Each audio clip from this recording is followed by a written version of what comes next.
Pudukkottai Thiruvappur railway gate அருகே plastic கவரில் சுற்றப்பட்டு பச்சிளம் குழந்தை கண்டெடுக்கப்பட்டுள்ளது. விவரங்களை செய்தியாளர் ரியாஸிடம் கேட்கலாம்.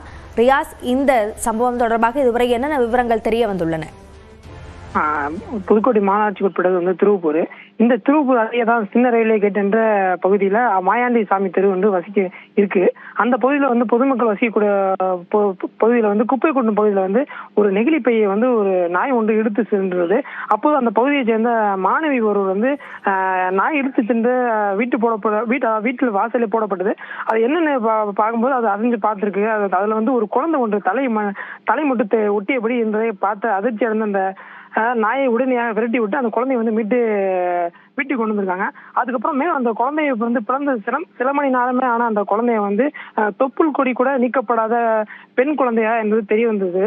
இதனை அடுத்து அவரது தாயார் தந்தையும் அவர் கணவருக்கு தகவல் தெரிவித்து உடனடியாக குழந்தைகள் நலம் மற்றும் சிறப்பு சேவைத்துறை அலுவலருக்கு தகவல் தெரிவிச்சிருக்காங்க. இதற்கிடையில குழந்தைகள் நலமுடனும் கத்தி கொண்டே இருந்தால் அந்த சிறுமி மற்றும் அவர் தாயார் சிறிதளவு பாலம் கொடுத்து மீட்டிருக்காங்க, அதாவது பாதுகாப்பு பண்ணியிருக்காங்க.